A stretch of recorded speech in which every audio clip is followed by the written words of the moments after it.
She was born in France, though she is an American symbol. Like the immigrants she welcomed, she was shunned by the rich and powerful. She was underfunded, unappreciated, and nearly undone by neglect. Through it all, she has been an inspiration to millions. Now, a story of hopes and dreams, the Statue of Liberty on Modern Marvels.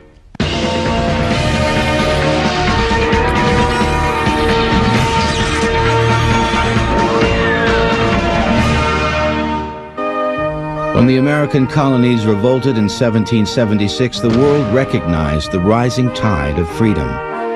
Its intoxicating spirit traveled around the globe, inspiring similar revolutions, especially in France, where popular uprisings demanded the end of aristocratic rule.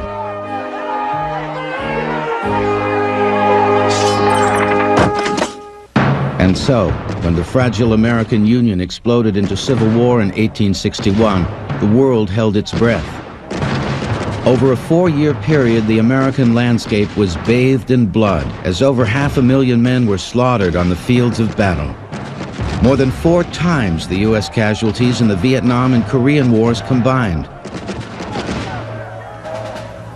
Could a government of the people survive this brutal conflict, which included the murder of its most beloved leader? That America survived this historic crucible became an inspiration around the world, and was felt most keenly in France, where artists and intellectuals admired the American fortitude.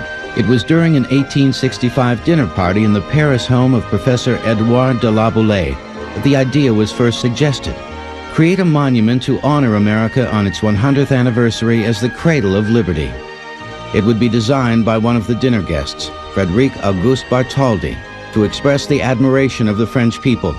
At the same time, it would serve as a public slap in the face to Napoleon III, the reigning French monarch who had no taste for the intellectual liberty of his own countrymen. Bartholdi was an old hand at creating such monuments. The arc of his career suggested that this female representation of liberty would be a triumphant crescendo. As an artist, he reflected the unique sensibilities of his age. The period in which she was created, and the second half of the last century, was an enormously gigantic period of bravado and symbolism in the architecture of cities, in literature, in art. It was a period of great bursting out.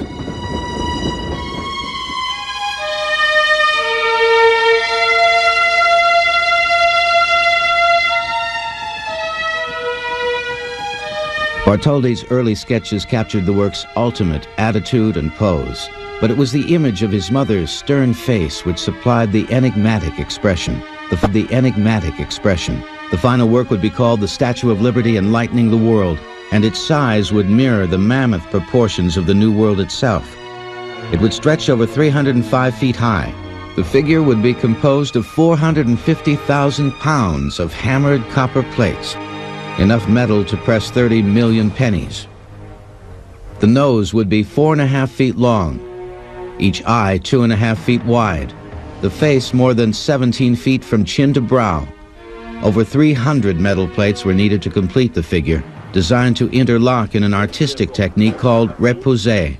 Monsieur Serge Pascal is one of the few remaining artisans who still perform the technique. Le tailleur de pierre, lui, va travailler dans la masse. The sculptor is going to work with a mass. De sa masse, de son bloc. He's going to create his work from a block of stone. Whereas we give a flat sheet a definite shape that looks like something. It was his company that recently worked with American crews to restore the statue. It begins by using a plumb bob pointing system to form giant plaster replicas of the model design. Then a wooden frame, a negative form, is built around the plaster.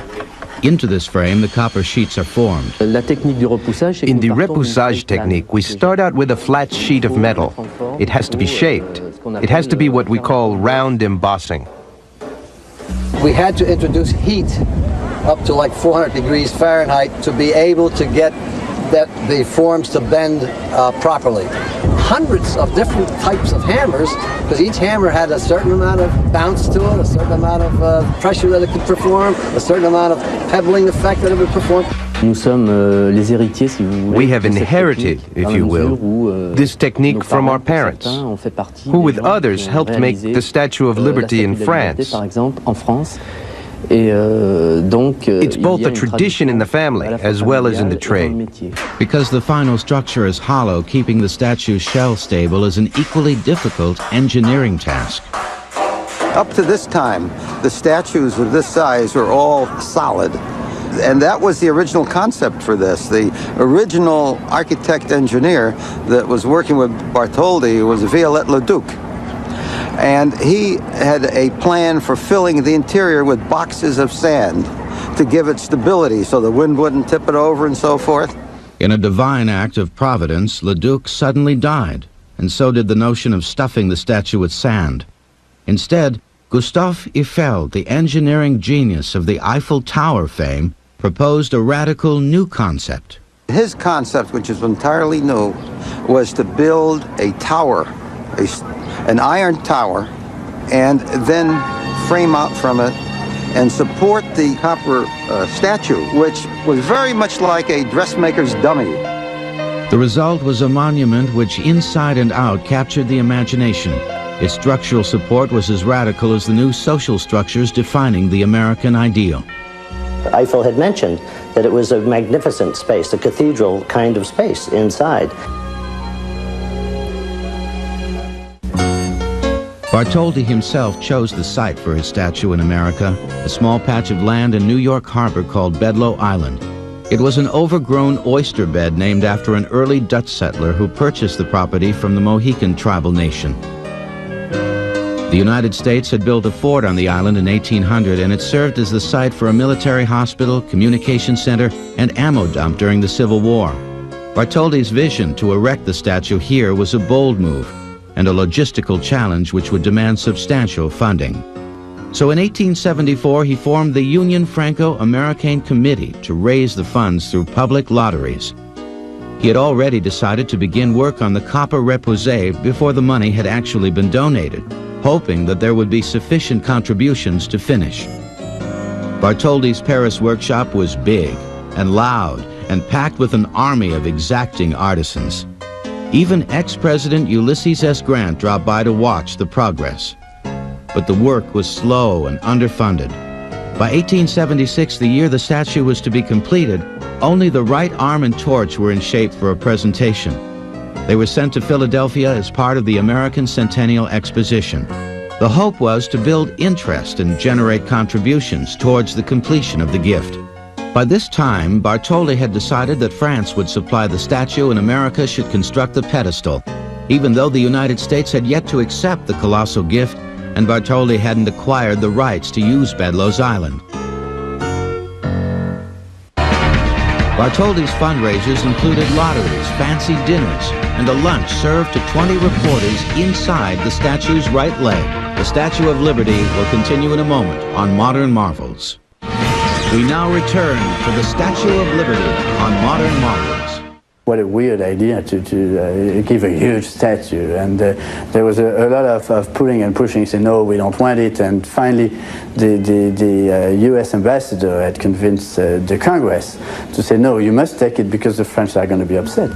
Many people were suspicious of the French gift celebrating the American Revolution. Would the sculpture portray liberty as a bare-breasted revolutionary as rendered in European art? The New York Times suggested that the statue was a scam for Bartholdi to make a personal fortune. And American millionaires like J.P. Morgan and Cornelius Vanderbilt joined Grover Cleveland in declaring that the promotion of liberty would cause unrest among America's lower class, the working poor. But with the enthusiastic support of newspaper publisher Joseph Pulitzer, the American Committee was formed in 1877 to organize grassroots funding after the government, the wealthy, and their corporations turned their backs. Well, every trick was used 100 years ago to try to raise money, from selling toothpaste, which was the Statue of Liberty toothpaste, to selling small replica. Even before she was fully assembled, the Statue of Liberty became a celebrity spokesperson for all manner of products in order to raise construction funds. She has been an advertising icon ever since. The product endorsement feeding frenzy took the new art of hucksterism to dizzying heights, but it wasn't enough. Pulitzer realized that the project had to tap into America's soul, and he persuaded a young poetess, Emma Lazarus, to compose a stirring verse to capture the public's imagination. The poem was called The New Colossus. It was inspired by the tragic slaughter of Russian Jews during the pogroms of the era. Give me your tired, your poor, your huddled masses yearning to breathe free, she wrote. The wretched refuse of your teeming shore. Send these, the homeless, the tempest-tossed, to me. Meanwhile, Liberty was erected on the streets of Paris, an exile herself, waiting for the money and the permission to emigrate to the United States.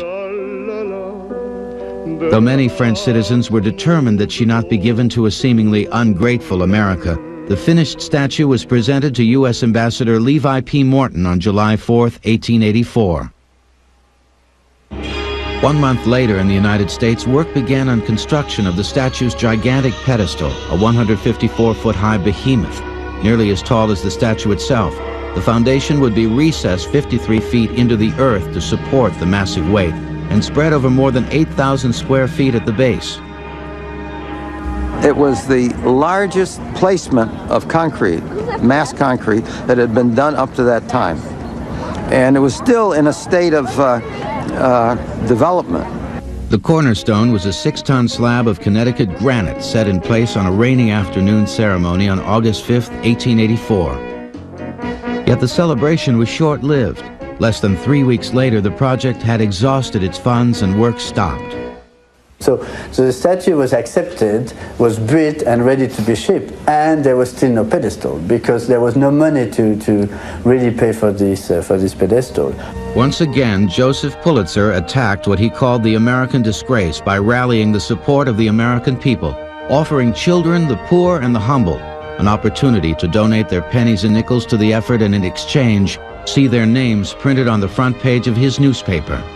The effort was a resounding success, raising $102,000 and helping the Liberty design become stylish and fashionable. Cornelius Vanderbilt's daughter even dressed as Liberty for a festive social affair. The party cost more than the building of the statue itself, and her upper-crust party guests refused to contribute to the celebration of the common man.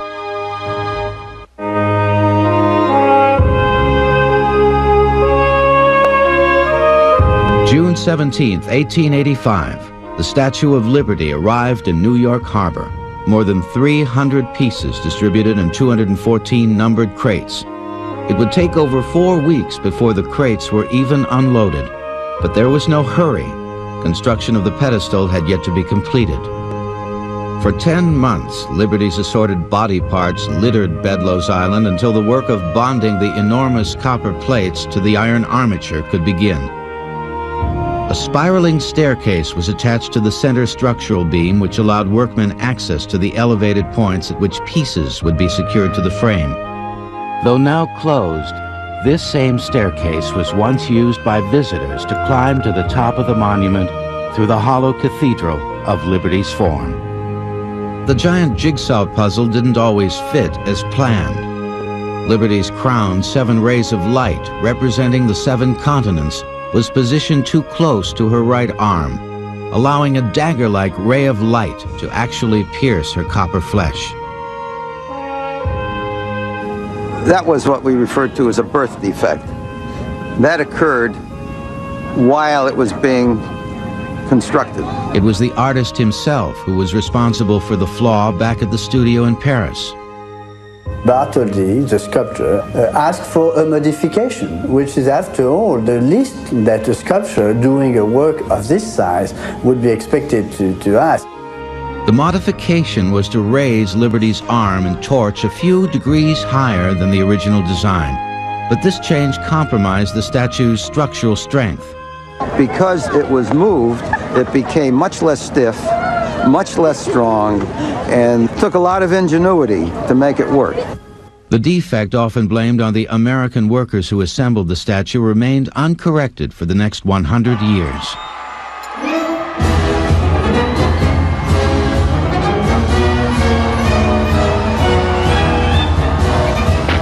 Finally, on October 28, 1886, the Statue of Liberty was complete. 10 years and 116 days after the original American centennial delivery date. After 21 years of planning, fundraising, and sculpting, Liberty stood tall. Across a fog-shrouded harbor, nearly 1 million people struggled to view the unveiling ceremonies. Liberty appeared as a silhouette through the mist. A tricolored French flag covered her face. President Grover Cleveland, who once opposed the statue, welcomed a crowd of dignitaries on the island. Ironically, American women were not allowed to participate in the festivities honoring a feminine representation of liberty. We cannot guarantee their safety among a crowd of men, officials claimed. Enraged members of the New York State Women's Suffragette Association chartered a boat and stormed the ceremony anyway, chanting their displeasure through megaphones to disrupt the proceedings. The pandemonium they triggered cut short the long-winded speeches when Liberty's veil was dropped prematurely. The following day, professional orator Chauncey Depew recreated his aborted speech for posterity on a new technological miracle, a clay cylinder recording device. Here is his actual voice, captured over a century ago. The spirit voices of Washington and Lafayette join in the glad acclaim of France and the United States in liberty enlightening the world. At long last, Liberty had made her home in America, looking out to sea and beckoning many more immigrants towards the golden door of the New World. And with their arrival, the nation's attention would shift to another small island in the harbor, Ellis Island.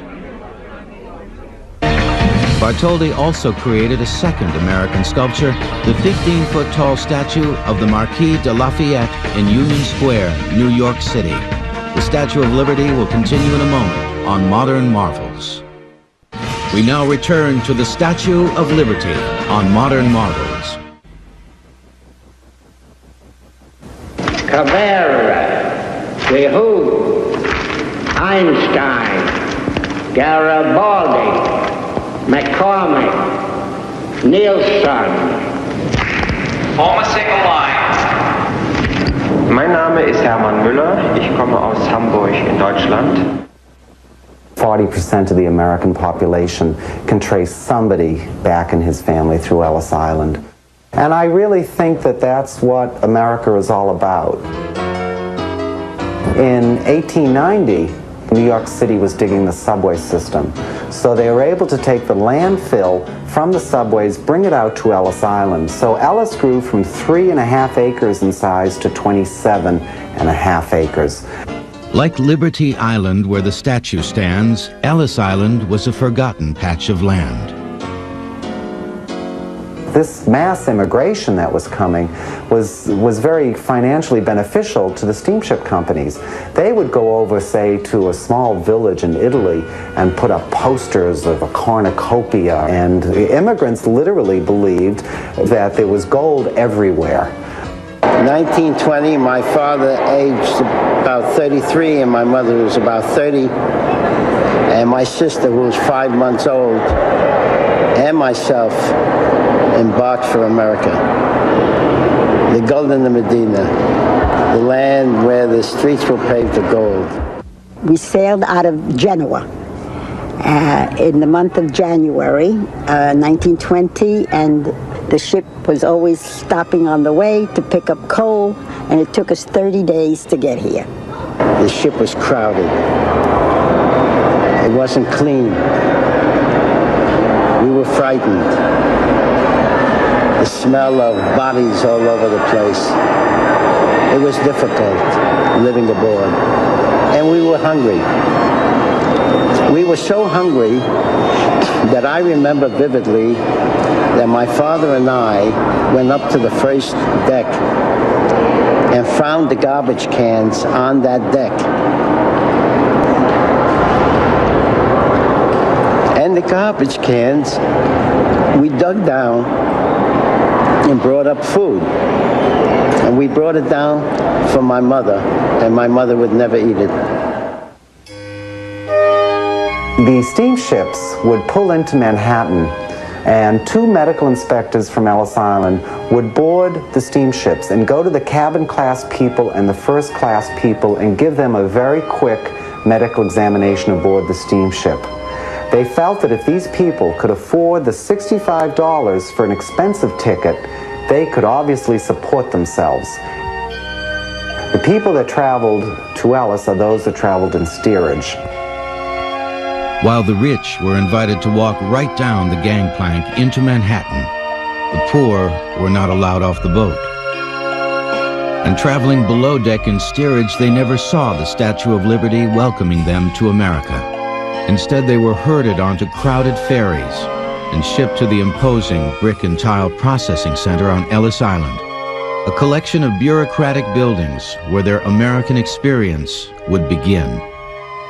They would enter Ellis Island to the baggage room. They would have the opportunity to check their bags so they wouldn't have to carry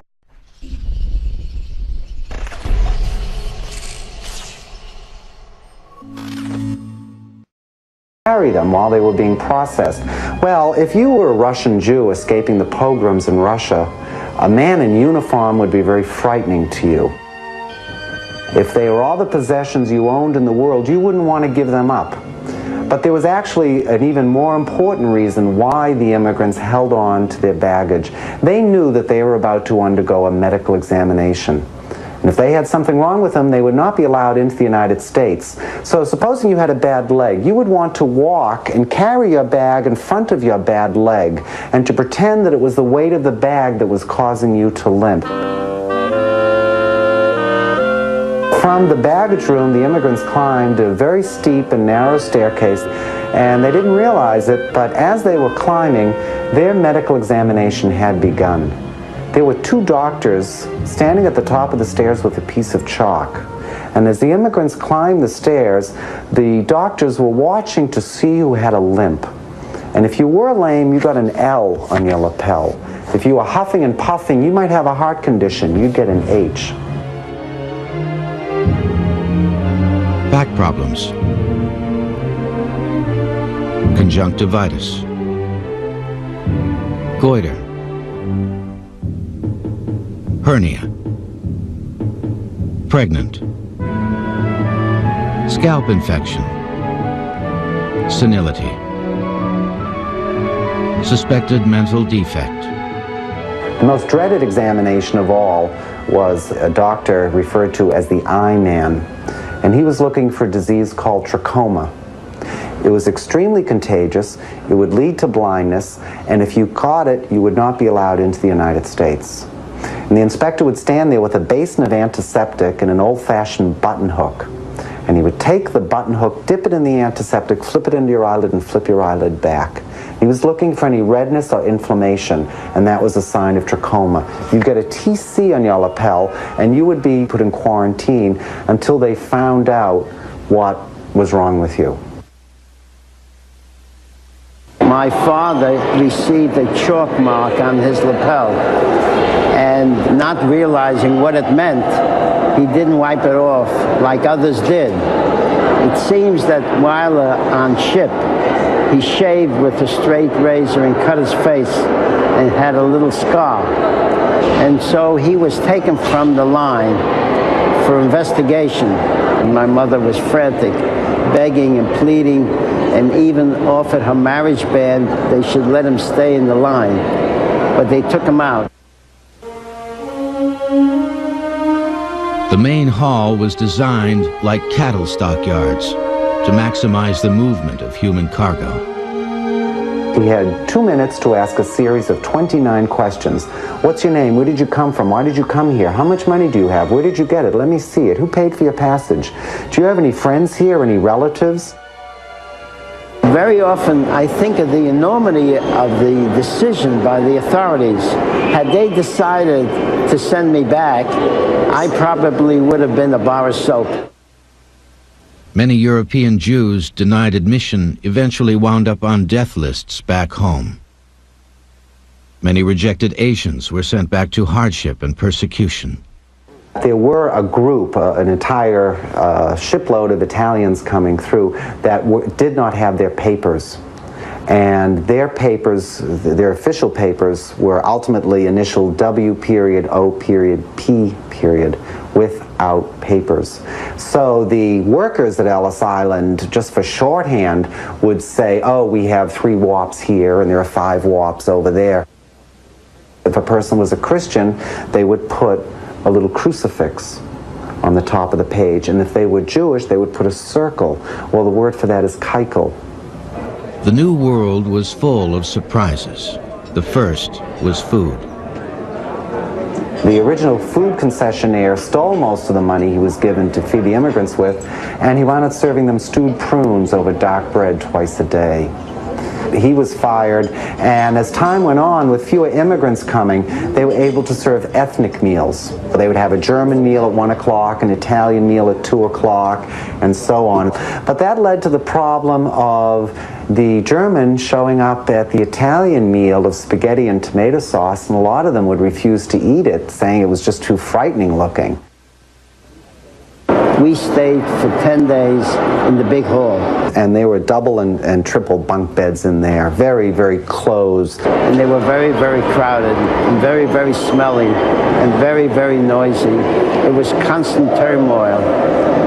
And each morning I would take the 2 mattresses to the heap, and each night I would bring them back to put on the bed. And I only learned recently that the purpose of the mattresses being taken away was to fumigate them. The massive steam pressure tanks used to delouse mattresses are still in storage at Ellis Island, grim artifacts of a time when immigrants were considered as so many diseased rodents, ready to invade polite American society. New immigrants often reminded established immigrants of a dismal past they longed to forget. These new arrivals were a threat to the status quo and an embarrassment to be hidden away in overcrowded ghettos. Here, people would accept any job at any pay to make their American dream come true.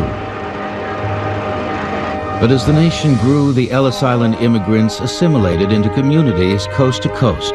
Their legacy is the solid infrastructure of the country upon which rests the 20th century. Today, Ellis Island still celebrates the contributions of those people whose American dream began there, with a museum and a program which keep their stories alive. It was quite a day. Here, immigrants return to record their memories, offering the future a unique look at the past. Feeling, and I choke up now as I remember it. As twin national monuments, the Statue of Liberty and Ellis Island represent 2 points on the path to the American dream. Where we've come from and where we're going to. And the real spirit of liberty lies in the delicate balance between these 2 glorious notions. Ellis Island was known as the Island of Tears because of the immigrants' fear of being denied entry. However, only about 2% were actually turned away. The Statue of Liberty will continue in a moment on Modern Marvels. We now return to the Statue of Liberty on Modern Marvels.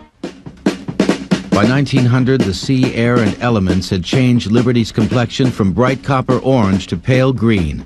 A fitting way to begin the 20th century, which was itself defined by change. The new century was a kaleidoscope of images and ideas, and in the chaotic American culture, the Statue of Liberty became a fashion favorite. Its image appeared on all manner of trinkets. Even today, early renderings are highly prized. It's very strange as I collect different statues and you see the faces and the different images and the quality. You wonder what the craftsman had in mind. One of my favorites of the collection is probably this one here. And this is, it's just so fun that they painted it all up. But inside, it said, made in occupied Japan. Perhaps we cherish liberty because we realize that she is vulnerable. As in 1916, when German saboteurs at the height of World War I managed to blow up a munition storage facility in New Jersey. First reports claimed dozens of deaths. The impact was felt 90 miles away. Police were called to stop looting in the streets of New York, and the statue lost nearly 100 bolts in her right arm as a result of the blast. Still, her torch was held high, and when workmen surveyed the damage, they wondered if something more than copper and iron was keeping the statue standing tall and proud. It was the hope of those who gave us this statue and the hope of the American people in receiving it that the goddess of liberty and the goddess of peace were the same. During the Depression, Liberty carried a double load, holding both her torch and the nation's morale aloft. But a few short years later, her light would be dimmed by a Second World War. This one more bloody than the first, as madmen threatened the future of mankind and Liberty held her breath. Like so many others, she did her part. Her image reminded the American people of what was at stake around the world. When victory was finally declared, she joined the exuberant celebrations as a guest of honor in New York's Times Square. Ironically, the buoyant spirit at the end of war disguised the fact that liberty as well as the statue were fragile. Freedom demands constant vigilance, and liberty denied is often the catalyst for social eruption. In the second half of the 20th century, many groups who felt alienated from America's mainstream commandeered the statue to make their desperate political statements. 1956, Hungarian patriots occupy the torch and display their flag of liberation. 1965, a black liberation organization is caught plotting to blow up the statue. 1980, two protesters demanding freedom for an imprisoned Black Panther leader damaged the statue as they climbed the Liberty's exterior plates. These events, plus the corroding influence of acid rain, took their toll on the statue, showing just how fragile she actually was. Like Ellis Island, the Statue of Liberty was quickly becoming a neglected relic from America's past. Pieces of her ornate torch were breaking off and washing ashore in New Jersey. So it was with a great burst of patriotic zeal that America took a second look at both the Statue of Liberty and Ellis Island. It started when President Reagan asked Lee Iacocca to mount a private sector effort to restore both the Statue of Liberty and Ellis Island. First time I came here was a cold November day in 1982 with Mr. Iacocca, and the place was a wreck. I wondered what we'd gotten ourselves into. We felt that the American people would help us if we could figure out how to ask them to help us. The years have been hard on Ellis Island, and they've been hard on the lady with the torch across the harbor, too. Are we going to preserve these monuments, or will they become just ruins of the past, like the pyramids or the Colosseum? Are the values these monuments symbolize still alive in America, or are they part of our past? The one guideline was that no money would come from the government, and we fulfilled that. We've raised about $420 million. There's no way of actually knowing how many people have given to us, but we estimate about 20 million. School children alone gave us $6 million. The engineering challenges to fix the statue were enormous, and it was a race against the clock to have her ready for the 100th anniversary. The winter that we put up the exterior scaffolding on the statue, it was a very, very cold winter, a lot of winds, very cold. And these workers, they had a race on to see who could get the right bars in place so that who could be the first to give her a kiss on the lips. Inside the statue, the metal had originally been covered with coats of coal tar and paint, all of which had to be removed. We had removed the original paint on the inside of the statue using liquid nitrogen. It had around 7 layers of paint, and it would just crackle and come apart. We thought we were going to spend months doing this, and we wound up doing it in about a week and a half. But the coal tar was an entirely different situation. We couldn't get that out. The black sludge couldn't be sandblasted off by conventional means. That the skin only being a penny thick, why was we couldn't afford to have any copper loss. So we had to find something that was strong enough to take out the coal tar but not hurt the copper. We finally found something very, very sophisticated, bicarbonate of soda. More than 40 tons of bicarbonate of soda were used. Meanwhile, rusted armatures were swelling against the thin copper skin. And so it started ripping itself apart, and the weakest link was the copper. And indeed, a number of the connections were completely destroyed through this period of rusting. This bar represents one of the first handmade samples of the armature bars that are part of the tertiary structure that holds the copper in place on the statue.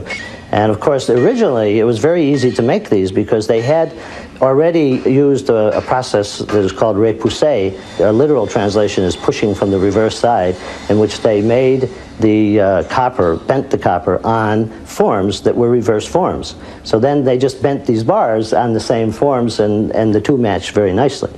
We, of course, had another challenge. We didn't have the forms, but we had to replace over 1,800 bars, no two of which were the same.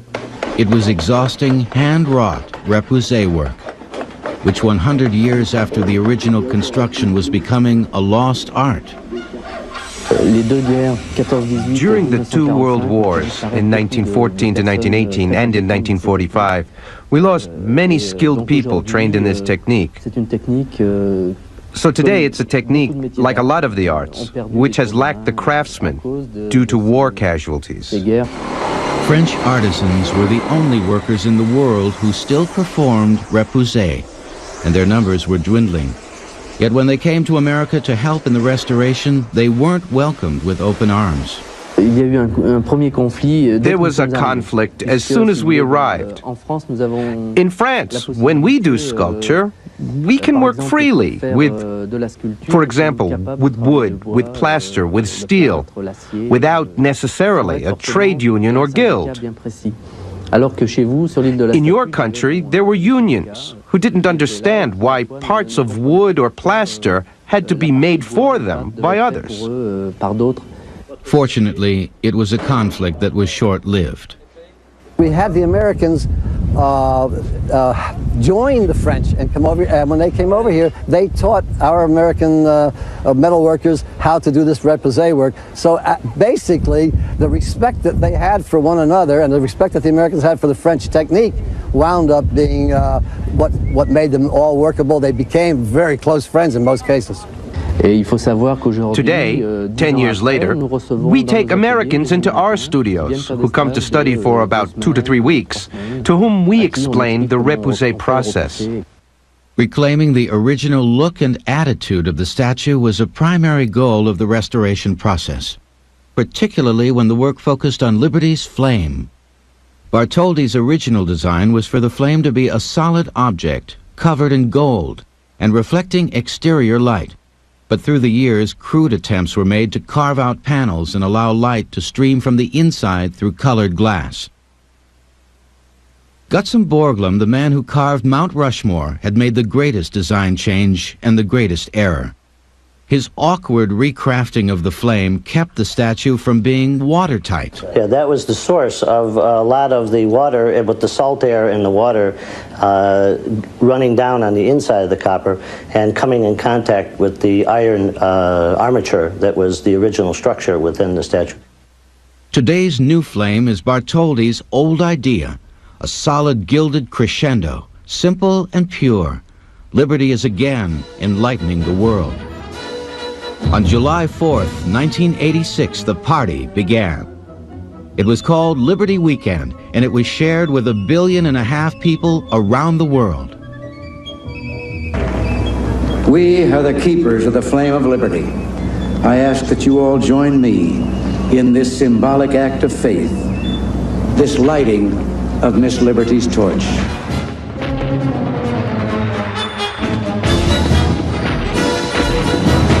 As the celebration exploded across the night sky, it sparked a new spirit of awe and wonder at the meaning of liberty.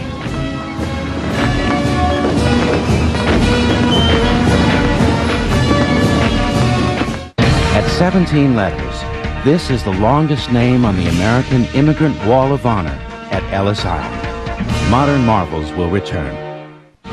We now return to modern marvels. 100 years ago, when the world dreamt of freedom, the image of a lady with a torch came to mind. Today, when people long for liberty, the very same image captures their imagination. Beijing, China. Students demonstrate for democracy, sculpting a statue to symbolize their hopes and dreams. Here, the spirit of liberty still resonates. Standing up against tyranny, these students reminded us that all are created equal. Half a world away, the national effort to restore Ellis Island and the Statue of Liberty reflects the very same ideal, blending a celebration of the great American melting pot with the bittersweet recollection of our immigrant past. The statue has always been the symbol of America, and Ellis Island has always been the story of America. So you see, both of them are important in different ways.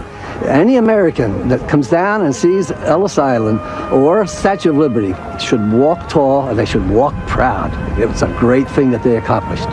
It is rare and inspiring that so much energy and time and money has been committed by so many common individuals to create a monument that doesn't commemorate a great battle or a popular leader. Instead, the Statue of Liberty celebrates an idea, that elusive goal of universal freedom, which has never been totally achieved. This is the vision to which America runs, sometimes stumbling and sometimes carrying other nations along with it. Liberty is not carved in the marble hallways of the past, it is our dream of the future. America laughs and cries and loves and bleeds in the quest for freedom. Here at the Statue of Liberty and Ellis Island, that idea takes a solid form. But always behind these symbols remains the quest. Freedom yet to be attained. Liberty preserved. How beautiful for patriot dream that sees beyond the years. Thine alabaster cities gleam, undimmed by human tears. America, America, God shed His grace on thee and crown that good with brotherhood from sea to shining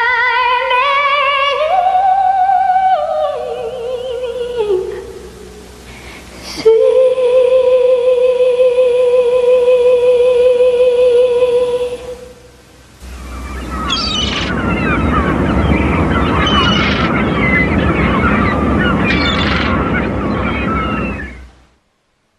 As fast as they can make them, we can eat them. Try 600 of them every second. They go by many names. Frankfurters, Franks, Red Hots, Dachshunds, Weenies. But it's still a bit of a mystery as to where we got the name hot dogs. American Eats. Thursdays at 10 on the History Channel.